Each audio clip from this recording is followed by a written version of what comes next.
Assalamualaikum warahmatullahi wabarakatuh. Waalaikumsalam warahmatullahi wabarakatuh. Halo pemirsa, selamat datang di podcast Kementerian Agama Kabupaten Jepara. Suluh Agama Bergerak. Alhamdulillahirrabbilalamin, puji syukur bagi Allah Subhanahu wa Ta'ala karena atas rahmat dan nikmatnya kita semua dapat menjalankan ibadah puasa di Ramadan 1447 Hijriah ini. Semoga kita semua selalu dalam keadaan sehat dan juga masih semangat dalam menjalankan ibadah. Sholawat serta salam tak lupa kita haturkan kepada junjungan kita Nabi Muhammad SAW. Semoga kita termasuk umatnya yang mendapatkan syafaatnya di yaumil qiyamah nanti. Amin, amin. Dan seperti biasa kita kembali lagi di podcast ini bersama penyuluh agama Islam di kantor Kementerian Agama Kabupaten Jepara. Hari ini dengan tema yang cukup menarik dan juga dekat dengan sehari-hari. Bahkan mungkin tidak hanya untuk diri kita tetapi juga untuk keluarga dan juga masyarakat di sekitar kita. Dan pada hari ini kita akan membahas seputar puasa dan juga pembinaan bagi anak-anak. Nah, untuk membahas kali ini kita sudah hadir bersama kita semuanya di sini narasumber yang luar biasa, Ibu Hajah Siti Khairiah SAG/MH. Selamat datang Ibu. Terima kasih. Terima kasih. Dan tanpa berlama-lama kita mungkin langsung bisa membahas, karena puasa itu tidak hanya soal menahan lapar dan haus ya teman-teman, tapi juga soal pendidikan karakter. Ternyata puasa ini punya nilai pendidikan karakter bagi diri kita dan juga anak-anak kita. Dan kali ini kita akan membahas pendidikan anak pada bulan puasa Ramadan. Baik, untuk pertama-tama Ibu, gimana sih puasa bagi anak-anak itu dan juga bagaimana kita membinanya di rumah? Karena kan memang pendidikan anak itu yang pertama dari rumahnya ya Bu ya. Nah, secara tuntunannya sendiri itu bagaimana ya Bu? Oke, terima kasih. Selamat pagi Mbak Firda dan semua pemirsa yang berada di dunia maya.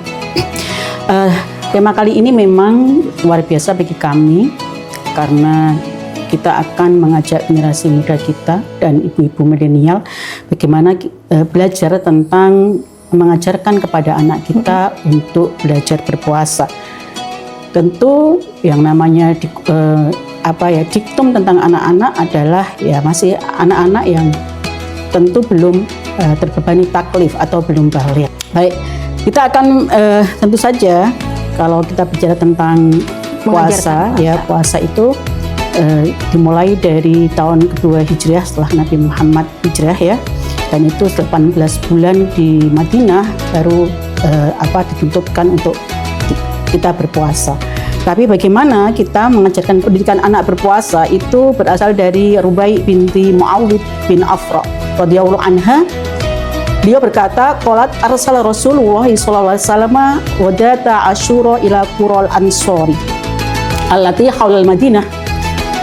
Dari Rubai binti Muawid bin Afra radhiyallahu anha, dia berkata bahwa Rasulullah sallallahu alaihi wasallam mengutus seorang petugas ketika hari Asyura pada satu kawasan di daerah Ansor yang di sekitar Madinah. Sampaikan Rasulullah, mangkana asbaha iman, barang siapa yang hari ini berpuasa, fal yutimma saumahu, maka segeralah sempurnakan puasanya. Wa mangkana asbaha muftiron, dan yang pagi ini adalah tidak berpuasa, fal yutimma baqiyah yaumihi, maka tetap sempurnakanlah berpuasa.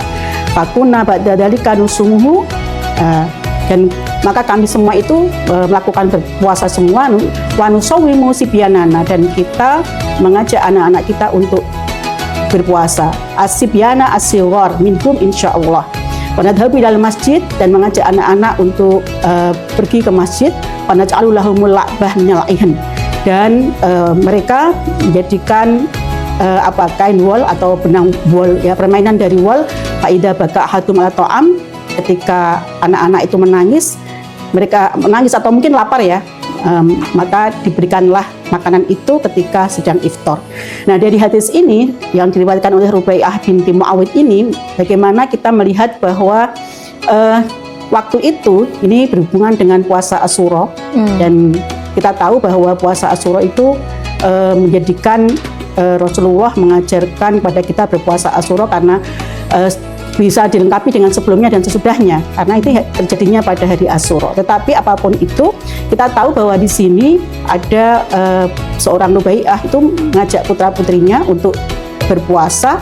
Dan ketika berpuasa, maka ia juga mengajak anak-anak itu bermain dan mengajak ke masjid. Untuk apa diajak bermain? Biar dia ketika berpuasa itu nyaman, jadi tidak merasa haus dan lapar, tetapi dengan bermain itu dia merasa Puasa itu menyenangkan. Ya, menyenangkan, dan dia bisa melalui hari-harinya bersama dengan permainan-permainan. Nah, di sini intinya di sini bagaimana orang tua punya peranan yang dominan ketika mengajarkan anaknya berpuasa, harus mengajarkan dengan berpuasa itu yang menyenangkan. Berpuasa itu yang bisa, kalau bahasa Jawa saya dulu itu diajak untuk nyamur. Bahasa Jawa ya ini. Nyamur itu nyamur ya. Mungkin Anda kan masih generasi milenial. Kita ini nyamur itu biar dia melupakan laparnya tetapi bermain-main. Nah, dulu ini pengalaman. Dari sinilah akhirnya bahwa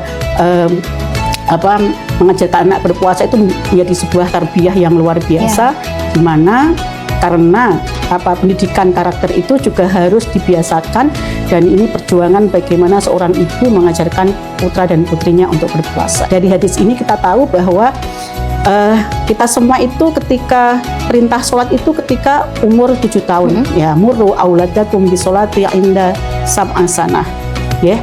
Kemudian atau hadis yang lengkapnya, muru auladakum bisolati wahum abna'u sab'an sinin wadribuhum 'alaiha wahum abna'u asrin wa farriqu bainahum fil madhaji. Jadi ada di sini standar minimal ya, itu 7 tahun. Kita kira ketika kondisi psikologis seorang anak 7 tahun itu saat ini di dunia kita saat ini, insya Allah mereka sudah kelas 2 ya, kelas 2 SD, dan 10 tahun itu sudah kelas 4. Otomatis secara fisiknya mereka sudah lebih kuat, apalagi anak-anak sekarang ini sudah mempunyai gizi yang lebih baik dibanding orang-orang kita yang zaman dahulu, kan. Nah, wafarriqu bainahum fil madhaji, ini yang intinya bahwa mengajarkan anak berpuasa ini standar atau sama dengan mengajarkan anak untuk sholat. Ya. Kan karena memang sholat dan puasa menjadi rukun Islam kita. Baik, jadi menarik banget. Yang pertama, pendidikan karakter di rumah mengenai pembiasaan sholat dan juga puasa itu sudah ada dalilnya teman-teman, tidak landasannya. Dan tadi setelah kita mempelajari juga, ternyata mulai usia 7 tahun ya Bu, sama seperti sholat ya, kita sudah dimulai untuk mengajarkan anak-anak membiasakan berlatih puasa dengan cara yang menyenangkan tadi. Nah, kalau kita sudah tahu nih Bu dalilnya bahwa kita memang perlu untuk mengajarkan anak untuk berpuasa di bulan Ramadan. Lalu tips atau teknik praktikal di rumahnya nih Bu untuk para orang tua kalau kita sudah punya anak, bagaimana cara melatihnya? Oke, mungkin ada dari seorang pakar ya, dari dosen PG PAUD Unisa. Yang pertama adalah bagaimana kita sebagai orang tua bisa memberi motivasi dan apresiasi. Motivasi itu dorongan dari dalam, ya, dorongan dari dalam agar anak-anak kita itu punya semangat. Dorongan dari dalam. Bagaimana seorang ibu ketika mengajak anaknya, ayo Ramadan ini berpuasa ya Dik, berpuasa. Nanti kalau puasa itu berarti kita sudah belajar berpuasa di bulan Ramadan, bulan yang penuh keberkahan. Itulah kata-kata. Kemudian apresiasi. Apresiasi itu pemberian semangat dari luar. Kalau nanti puasanya setengah hari, katakanlah mungkin anak ini masih TK ya. Nanti dikasih apa itu kan, bintang atau apa, bukannya dengan apa. Ini motivasi dan apresiasi ini penting. Jadi sebagai seorang orang tua ya, itu harus betul-betul memotivasi ketika khususnya mengajarkan anak berpuasa dan membangunkan sahur. Yang kedua adalah ini bertahap, bitadrij.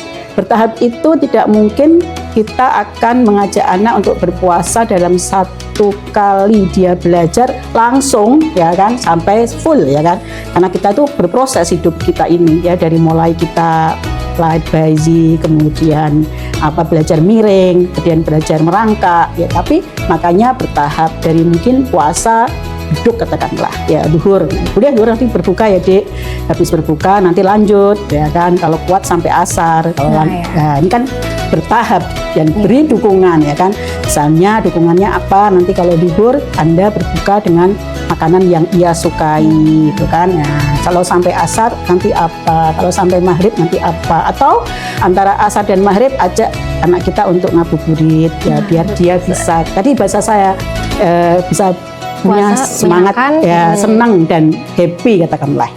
Nah, pengalaman puasa yang menyenangkan, bagaimana ini memberikan kenangan kepada anak-anak. Mungkin kalau anak kedua dulu, kakak ketika puasa 1 bulan full dikasih apa, kalau dibelikan baju baru. Ini pengalaman itu nanti akan diturunkan kepada adik-adiknya. Jadi mungkin kalau dia punya anak putra 3, jadi anak yang pertama dulu dia apakan gitu kan, nanti dia akan sharing pengalaman berpuasa itu kepada adik-adiknya. Dulu kakak ini 1 bulan full, nanti dikasih ini, diajak kemana, ini penting ya, seperti dukungan ya. Kemudian melibatkan anak dalam kegiatan Ramadan, ini yang paling penting ya. Tadi kalau dalam hadis tadi mengajak ke masjid, nah ini insya Allah kita ini di dalam value yang luar biasa di Indonesia ini, mulai hadirnya Ramadan, di bulan Ramadan di sekolah-sekolah itu semua pasti ada kegiatan Ramadan. Nah, yang paling dilibatkan adalah ketika mengajak anak untuk sholat tarawih di masjid atau di musola ya. Walaupun mohon maaf ya, kadang-kadang ada golongan tua itu yang tidak mau melihat anak-anak yang bermain di masjid atau di musola. Nah, ini kan.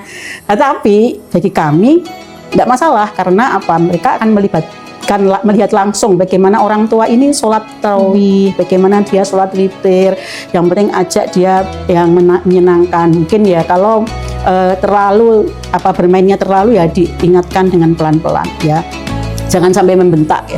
Kemudian ciptakan suasana puasa yang positif. Bagaimana menciptakan suasana yang positif itu ya, baiklah mulai dari audio di rumah ya, murotal Al-Quran, TV-nya ya kan, TV yang banyak cirahan kalau ada TV ya, mungkin sekarang ini banyak orang tidak dengan TV ya, karena TV itu sudah tidak seperti zaman dulu ya, tapi murotal Al-Quran, kemudian kajian-kajian keislaman, lagu-lagu nasyid. Nah, ini yang bisa menciptakan suasana yang positif. Yang paling penting adalah jangan lupa saat kita mengajak anak berpuasa adalah memperhatikan kesehatan anak kita ya, vitamin, makanan yang bergizi ya, tidur cukup ya, itu termasuk istirahat. Nah, itu yang paling penting. Jadikan Ramadan sebagai momen belajar bagaimana kita mengajak anak kita untuk berempati. Kita berpuasa, Dek, menahan lapar, ini perintah Allah ya. Lihatlah orang-orang yang masih kekurangan pangan dan yang lain. Oke. Ya. Nah, bangun kebiasaan berdoa dan ibadah, ini yang paling penting ya, mengajarkan ketika mau berbuka puasa.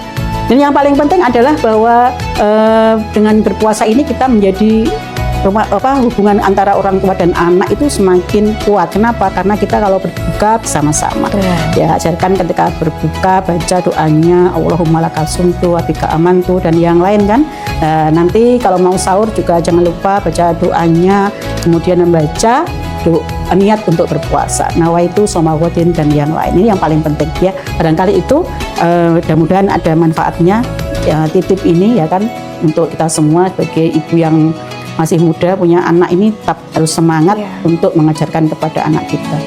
Nah, benar banget. Ini kan tadi temanya kita mau kita mau belajar untuk bagaimana mendidik anak, membiasakan anak untuk berpuasa. Tapi ketika sudah mempelajari ini, malah yang belajar banyak nih orang tuanya loh, Bu ya.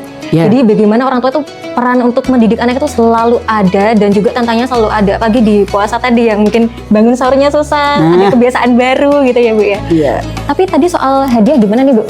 Memang apakah bentuk dari apresiasi itu selalu dengan sesuatu yang berupa fisik gitu, atau diberikan sesuatu? Apakah ini ada, atau mungkin ini bisa jadi masukan kepada orang tua, Bu, bagaimana makna dari kita mempelajari puasa bagi anak-anak itu sendiri? Kalau apresiasi itu termasuk adalah bahasa cinta. Kita bahasa cinta kepada anak itu memang kadang-kadang berbeda. Ya, menurut Ibu Dr. Aisyah Dahlan itu kan ada berbagai macam bahasa cinta. Untuk satu anak dan anak yang lain tentu akan berbeda. Kadang satu anak itu harus dengan pujian, harus dipuji, kakak ini luar biasa, bisa bangun gitu kan. Itu ada yang seperti itu. Tapi ada juga bahasa cintanya dengan pelayanan. Dia dibangunkan, dipeluk dulu. Kemudian kan berbeda-beda kita punya anak ini. Kan dipeluk dulu, itu bahasa cinta pelayanan, harus dilayani. Ada bahasa cintanya harus dengan barang, harus dikasih surprise dulu. Ayo sore hari nanti ini itu kan, atau diajak quality time. Jadi gimana kayaknya jenengan yang bahasa cinta sebagai seorang anak. Ini luar biasa banget ini bahasa cinta ini. Iya, betul banget. Tadi kan kita bisa mengapresiasi dengan cara seperti ini ya, Bu ya. Gitu. Tapi itu berbeda-beda tergantung bagaimana kondisi putra-putri kita masing-masing. Jadi sebagai orang tua tuh harus tahu, ya mengetahui anaknya, apakah anak kita ini bahasa cintanya harus dengan layanan. Kadang-kadang kalau dia mandiri nggak mau dilayani gitu. Udah bisa sendiri, udah gede Bu ya. Mungkin bahasa cintanya dengan apresiasi, dengan kata-kata yang menyanjung gitu kan. Ini kita yang harus tahu dan melihat anak-anak kita ini berbeda. Apalagi anak laki-laki dan perempuan. Tentu anak laki-laki dan perempuan itu berbeda. Kenapa? Karena Allah itu membuat secara sunatullahnya laki-laki dan perempuan berbeda, otak laki-laki dan otak perempuan berbeda. Maka kalau anak laki-laki usia 6, 7 itu masih bermain dengan benda. Maka tadi ya di hadis tadi itu kan ada bermain dengan kain, dengan wool ya. Ya, jadi kita kembali lagi ke situ. Betul. Ya, jadi memang bermainnya laki-laki itu anak laki-laki dengan benda, dia masih dengan sepeda-sepedanan, masih dengan layang-layangan. Tapi kalau perempuan itu sudah berbeda. Mainnya anak perempuan itu kan ya seperti cita-cita kita. Kalau dulu mainnya apa masih kecil? Ya, berubah apa sukanya kayak princess gitu. Cantik, kan pengen jadi ratu kecantikan gitu. Kita dulu diajarkan masak-masakan, ternyata kita memang tuanya masak. Kita diajarkan apalagi sekolah-sekolahan, ternyata jadi guru, itu kan?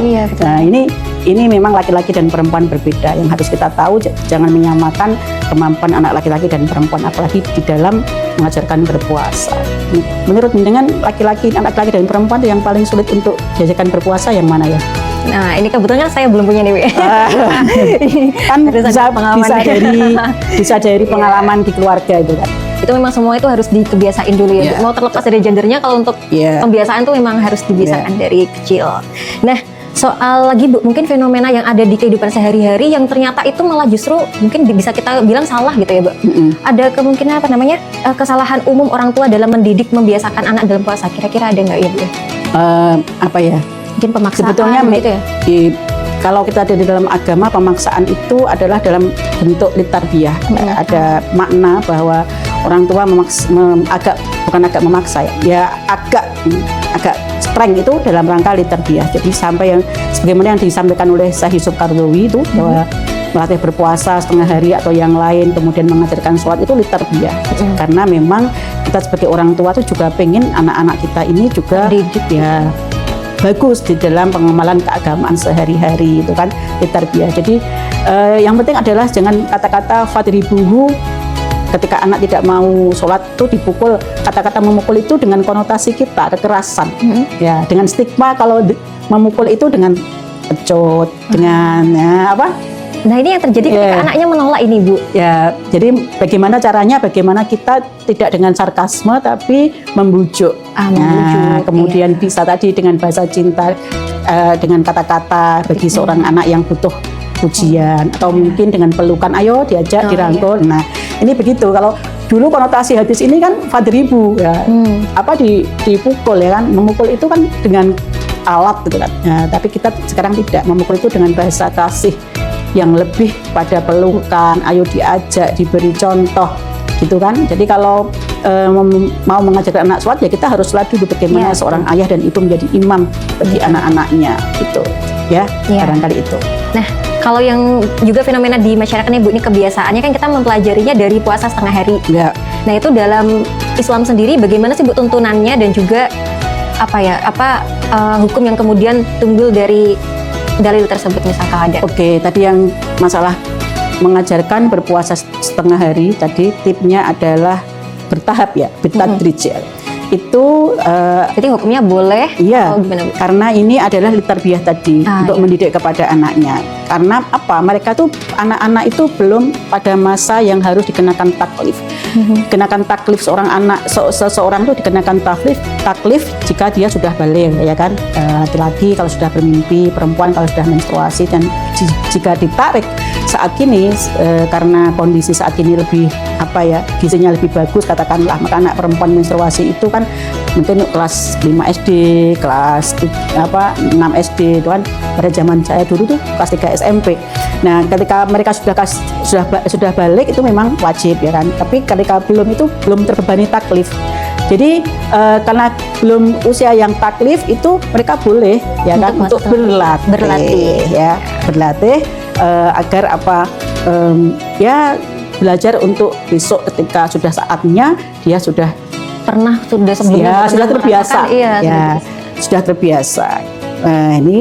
Ini pendapatnya Ibnu Battal. Hujatun mas ala masuliyatun tamrin nisibyan ala siyam. Nah, tamrin itu untuk melatih tamrinat, melatih anak-anak untuk berpuasa. Nanti ini ada hubungannya, pahala nanti siapa?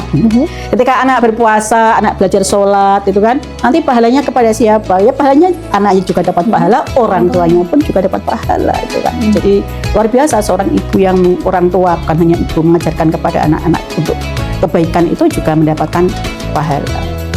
Ya. Ya. Baik. Ini menarik banget teman-teman. Kita udah belajar banyak banget. Yang pertama dari kita mengetahui landasan untuk mengajarkan, membiasakan anak untuk berpuasa sejak kecil, lalu juga tips-tipsnya yang praktis untuk dipraktikkan di rumah. Dan itu seru banget. Ternyata yang belajar tidak cuma anaknya, orang tuanya juga harus mengenal anaknya tadi, ya Bu, bahasa Karena Mbak cintanya. Frida belum. Betul. Ya semoga ya disegerakan bisa mempraktikkan ini. Dan juga teman-teman yang lain yang juga belum menikah ya, kita doakan semuanya. Dan mungkin untuk penutup ya Bu ya, kita mungkin ada kata-kata lagi untuk menutup sebelum menutup ini? Bagi ibu-ibu muda yang Orang tua ayahnya juga Bu. Iya, karena memang al-madrasah ya. Poin penting untuk ibu, tapi juga tidak menafikan ayah. Bagi para orang tua muda, semangatlah untuk mendidik putra-putri kita, berlatih untuk beribadah, mulai dari sholatnya, kemudian berpuasa, walaupun ya banyak tantangan dan hambatan, tapi bismillah, insya Allah dengan semangat orang tua yang memberi contoh kepada putra-putri kita, insya Allah anak-anak kita akan melihat apa yang dilakukan orang tua, dan kita akan mengenang besok ya apa yang menjadi kenangan yang memetik kenangan yang sudah diberikan kepada orang tua. Saya juga merasa berterima kasih kepada bapak saya almarhum yang ketika waktu itu mengajarkan saya berpuasa waktu belum SD, kalau sore hari diajak naik sepeda, nanti diajak ngebuburit, itu di tahun era 70-an, dan itu menjadi kenangan kita semua. Ya, mudah-mudahan sebagai orang tua ini kita bisa mendidik putra-putri kita menjadi generasi yang solih, solihah, dan lebih baik dari kita semua. Dan demikian barangkali ada manfaatnya bagi kita semua. Ya. Baik, tentu saja teman-teman kita sudah belajar bahwa puasa ini tidak hanya memaksa, tidak hanya tentang memaksa ya, tapi juga bagaimana menanamkan itu, karena belajar, ada quotes ya Bu ya, quotes yang belajar pada masa kecil seperti mengukir di atas batu. Betul. Dan belajar di masa senja seperti mengukir di atas air. Maka ini akan jadi tantangan dan juga dorongan kepada orang tua untuk seperti mengukir di atas batu, makanya perlu berkali-kali ya Bu ya untuk dilakukan, tidak hanya sesekali saja. Nah, bagi teman-teman, terima kasih telah menyaksikan tayangan podcast Kementerian Agama Kabupaten Jepara ini. Semoga bisa memberikan manfaat dan juga inspirasi bagi teman-teman, dan bisa menghabiskan waktu bulan puasa ini dengan menonton tayangan ini. Untuk selanjutnya, kita akan kembali dengan tema-tema yang menarik. Saya sebagai host, Firdari Hasilvi, mengucapkan terima kasih dan juga mohon maaf apabila terdapat kesalahan dalam kata dan berperilaku. Terima kasih. Wassalamualaikum warahmatullahi wabarakatuh. Waalaikumsalam warahmatullahi wabarakatuh.